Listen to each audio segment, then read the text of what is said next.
This is chapter 5 of your previous syllabus and chapter 4 of your current syllabus, that is Contemporary South Asia. In the new syllabus, the name of the chapter is changed to South Asia and the Contemporary World. And this is chapter 4 as per the new syllabus. The content is the same, nothing much has changed. Only the thing is that SARC is shifted from this chapter to the third chapter, the new centers of power. But I'll be discussing SARC, as I said before, also in this chapter only, because it gives the right context to discuss South Asian Association for Regional Cooperation. Fine. So let's begin the chapter. This is part 1 of this chapter. So first we have to understand what is South Asia. Okay, now in the South Asian region we include all the neighboring countries of India, and somewhere you will always find it to be referred to as Indian subcontinent. Okay, so this is the Indian subcontinent also. Now, if you see the geographical extent of this region, the extent is very clear in north and south. In north, it is bounded by the mighty Himalayas, the Himalayan ranges from here to here, as you all know. Okay, and in the south, by the Indian Ocean. Fine. Now, this is the Bay of Bengal, and this is the Arabian Sea. Okay, Arabian Sea. So in the west, the Arabian Sea, and in the east, the Bay of Bengal give the geographical limits of the region. Now, if we see which countries are there in this region, Afghanistan is disputed because though the borders of Afghanistan touch India, so Afghanistan is a territorial neighbor of India, but Afghanistan we do not include in this region. The reason being that it is mostly studied in the politics of West Asia or East or Central Middle East politics. Fine, and in the East we include till Bangladesh. This is Myanmar, which is not included into the study of the South Asian region for the simple reason that Myanmar is a member of ASEAN.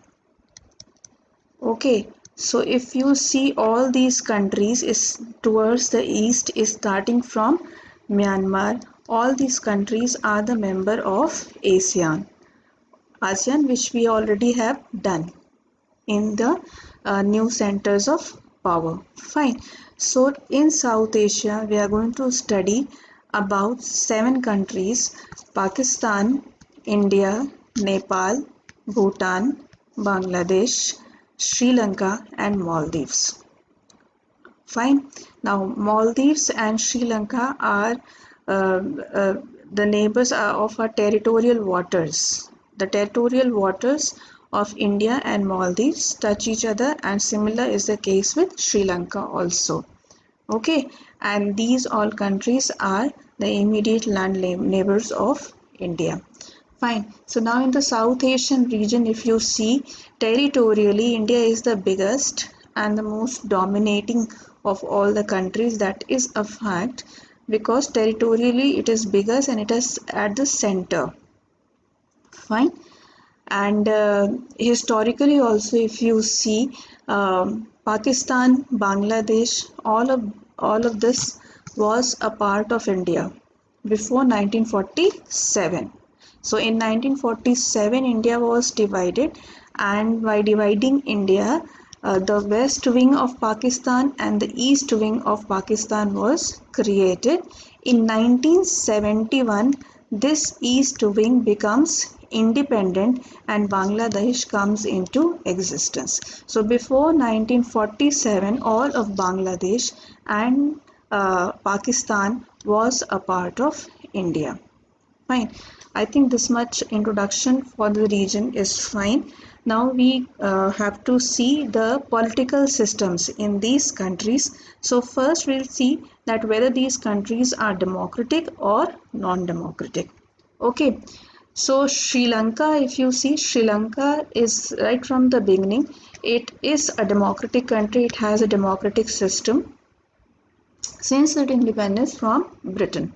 Okay, Pakistan and Bangladesh both have the similar political experience of having civilian and military rule turn by turn. So both the countries have experienced both civilian and military rule. Civilian means a politically democratically elected government, and military rule when the military takes over and the military head takes over the governance of the country and the military rule is imposed in the country. Pakistan, in the Cold War period, in the post-Cold War period, after 1991, democracy was instituted in Pakistan with Benazir Bhutto and Nawaz Sharif forming the government alternatively. But in 1999, Pervez Musharraf took over the governance and ruled till 2008. Since 2008, it is a democracy, and right now, as you know, Imran Khan is the Prime Minister of Pakistan. So, since 2008 till present, till date, it is a democratic country. Now we go to Nepal. Nepal was a monarchy. It was transformed into a constitutional monarchy, and in 2008 there was a popular uprising for the restoration of democracy, and monarchy was established. A new constitution was framed for Nepal, and monarchy was abolished in Nepal, and now Nepal is a multi-party democracy. Okay, so Nepal is a multi-party democracy now with KP Sharma Oli as the Prime Minister of Nepal at present. Then Bhutan is still a monarchy, a constitutional monarchy, but in practice it is a multi-party democracy. So the king is there, but his powers are limited by a constitution, and a government is there which is elected through elections, and that is a multi-party democracy. Maldives was also a sultanate till 1968. Then it transformed into a republic. Republic is a country where the head of the state is elected one. So it is now a republic with presidential form of government. Okay. So if you see in this region, there has been a mixed record of democratic and democracy and dictatorship. Fine. But if you see the sentiments of people throughout in all the countries of this region, people in the country are in favor of a democratic form of government. Fine. So now we have to see the political systems in each of the country. We start with Pakistan. Political system is political history after independence, that who all have ruled the country and the major happenings, major events. Fine. So military and democracy in Pakistan in 1958, General Ayub Khan takes over. So he establishes the first military rule in Pakistan. General Ayub Khan's rule lasted till 1969. Okay, so he was the military ruler of Pakistan in the war of 1965. This you should remember. In 1965 war between India and Pakistan, General Ayub Khan was ruling, and in January 1966 he went to sign the Tashkent Declaration, Tashkent Treaty with Lal Bahadur Shastri, where Lal Bahadur Shastri died of a heart attack. Okay, so I think if you keep these things in mind, it will be easy for you to remember these years. Okay, So he ruled from 1958 till 1969. In 1969, another general, Yahya Khan, took over. He seized power from Ayub Khan. Okay, so his rule lasted till 1900 and till 1971. So Yahya Khan was the ruler of Pakistan during the 1971 war with India and Pakistan. Okay, so in 1971 war, after the defeat of Pakistan, Zulfikar Ali Bhutto, elections had already been conducted. So Zulfikar Ali Bhutto comes to power in 1971 and he ruled from 71 to 1977. Okay, this I'm going to tell you in detail also in the chapter ahead. Then Zulfikar Ali Bhutto was removed by another military ruler, military head, General Ziaul Haq, who took over power from Zulfikar Ali Bhutto, and his rule came to an end in 1988. He died in a plane crash. So Ziaul Haq's rules from 77 to 88. Okay, then from 88 to 89, then after the death of Ziaul Haq, there were democratic elections in Pakistan, and Benazir Bhutto and Nawaz Sharif alternatively formed the government in the country. So from 1988 to 1999, Pakistan was a democracy.